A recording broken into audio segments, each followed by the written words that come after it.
This is the Classical Republican reading Isaiah Berlin's Two Concepts of Liberty, Part 3, The Retreat to the Inner Citadel. I am the possessor of reason and will. I conceive ends and I desire to pursue them. But if I am prevented from attaining them, I no longer feel master of the situation. I may be prevented by the laws of nature or by accidents or the activities of men or the effect, often undesigned, of human institutions. These forces may be too much for me. What am I to do to avoid being crushed by them? I must liberate myself from desires that I know I cannot realize. I wish to be master of my kingdom, but my frontiers are long and insecure. Therefore, I contract them in order to reduce or eliminate the vulnerable area. I begin by desiring happiness or power or knowledge or the attainment of some specific object. But I cannot command them. I choose to avoid defeat and waste, and therefore decide to strive for nothing that I cannot be sure to obtain. I determine myself not to desire what is unattainable. The tyrant threatens me with the destruction of my property, with imprisonment, with the exile or death of those I love. But if I no longer feel attached to property, no longer care whether or not I am in prison, if I have killed within myself my natural affections, then he cannot bend me to his will, for all that is left of myself is no longer subject to empirical fears or desires. It is as if I had performed a strategic retreat into an inner citadel. My reason, my soul, my noumenal self, which do what they may, neither external blind force nor human malice can touch. I have withdrawn into myself. Therefore, there and there alone, I am secure. It is as if I were to say, I have a wound in my leg. There are two methods of freeing myself from pain. One is to heal the wound. But if the cure is too difficult or uncertain, there is another method. I can get rid of the wound by cutting off my leg. If I train myself to want nothing to which the possession of my leg is indispensable, I shall not feel the lack of it. This is the traditional self-emancipation of ascetics and quietists, of Stoics or Buddhists, sages, men of various religions or of none, who have fled the world and escaped the yoke of society or public opinion by some process of deliberate self-transformation that enables them to care no longer for any of its values, to remain isolated and independent on its edges, no longer vulnerable to its weapons. All political isolationism, all economic autarky, every form of autonomy has in it some element of this attitude. I eliminate the obstacles in my path by abandoning the path. I retreat into my own sect, my own planned economy, my own deliberately insulated territory, where no voices from outside need be listened to, and no external forces can have effect. This is a form of the search for security, but it has also been called the search for personal or national freedom or independence. From this doctrine, as it applies to individuals, it is no very great distance to the conceptions of those who, like Kant, identify freedom not indeed with the elimination of desires, but with resistance to them and control over them. I identify myself with the controller and escape the slavery of the controlled.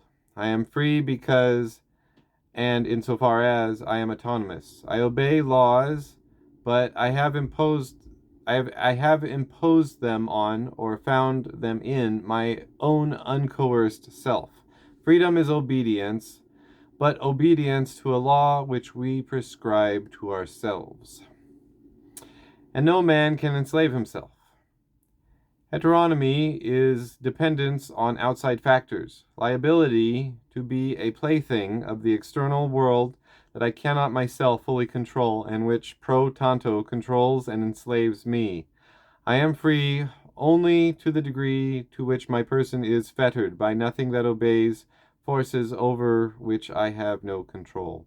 I cannot control the laws of nature. My free activity must therefore, ex hypothesis, be lifted above the empirical world of causality.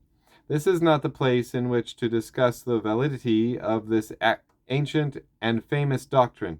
I only wish to remark that the related notions of freedom as resistance to or escape from unrealizable desire and as independence of the sphere of causality have played a central role in politics no less than in ethics.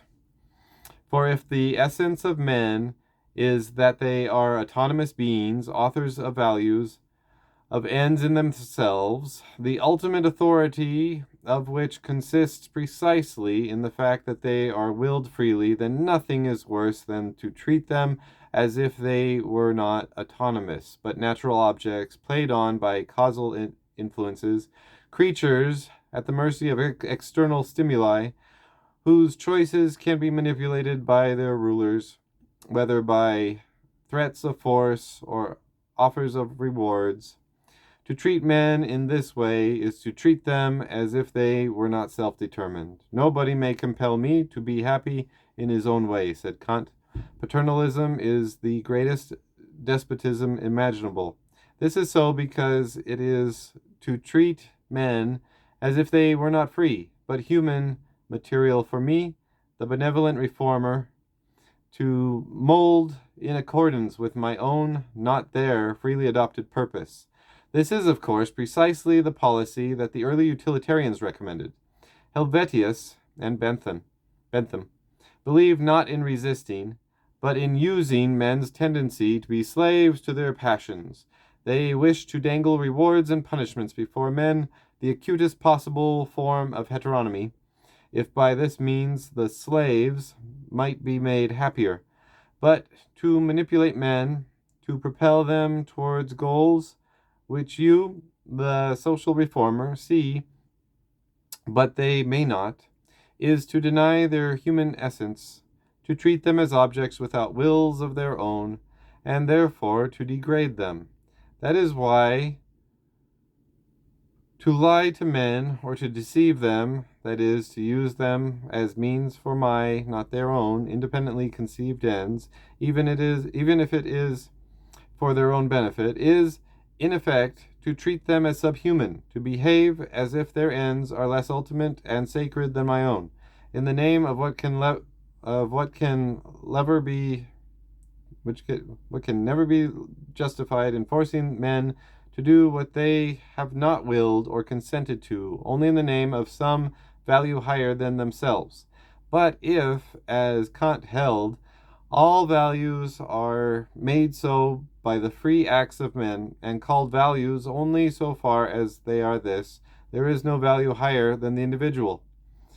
Therefore, to do this is to coerce men in the name of something less ultimate than themselves, to bend them to my will, or to someone else's particular craving, for his or their happiness or expediency or security or convenience. I am aiming at something desired, from whatever motive, no matter how noble, by me or my group, to which I am using other men as means. But this is a contradiction of what I know men to be, namely ends in themselves. All forms of tampering with human beings, getting at them, shaping them against their will to their own pattern, all thought control and conditioning, is therefore a denial of that in men which makes them men and their values ultimate. Kant's free individual is a transcendent being, beyond the realm of natural causality, but in its empirical form, in which the notion of man is that of ordinary life. This doctrine was the heart of liberal humanism, both moral and political, that was deeply influenced both by Kant and by Rousseau in the 18th century. In its a priori version, it is a form of secularized Protestant individualism, in which the place of of God is taken by the conception of the rational life, and the place of the individual soul, which strains towards union with Him, is replaced by the conception of the individual endowed with reason, straining to be governed by reason and reason alone, and to depend upon nothing that might deflect or delude him by engaging his irrational nature. Autonomy, not heteronomy, to act and not to be acted upon. The notion of slavery to the passions is, for those who think in these terms, more than a metaphor. To rid myself of fear or love or the desire to conform is to liberate myself from the despotism of something which I cannot control. Sophocles, whom Plato reports as saying that old age alone has liberated him from the passion of love, the yoke of a cruel master, is reporting an experience as real as that of liberation from a human tyrant or slave owner. The psychological experience of observing myself yielding to some lower impulse, acting from a motive that I dislike, or of doing something which at the very moment of doing I may detest, and reflecting later that I was not myself or not in control of myself when I did it, belongs to this way of thinking and speaking. I identify myself with my critical and rational moments. The consequences of my acts cannot matter, for they are not in my control. Only my motives are. This is the creed of the solitary thinker who has defied the world and emancipated himself from the chains of men and things. In this form, the doctrine may seem primarily an ethical creed, and scarcely political at all. Nevertheless, its political implications are clear, and it enters into the tradition of liberal individualism at least as deeply as the negative concept of freedom.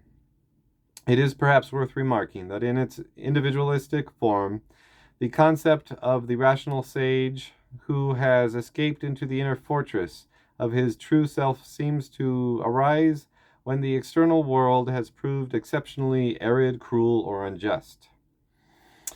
He is truly free, said Rousseau, who desires what he can perform and does what he desires.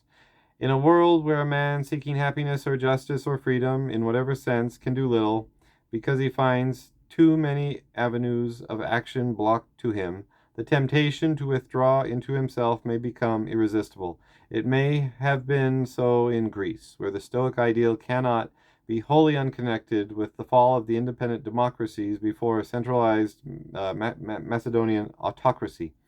It was so in Rome, for analogous reasons, after the end of the Republic.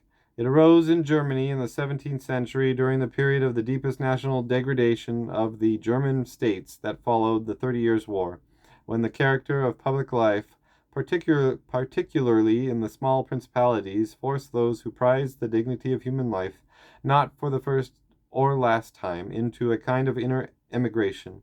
The doctrine that maintains that what I cannot have, I must teach myself not to desire, that a desire eliminated or successfully resisted is as good as a desire satisfied, is a sublime but seems to me unmistakable form of the doctrine of sour grapes.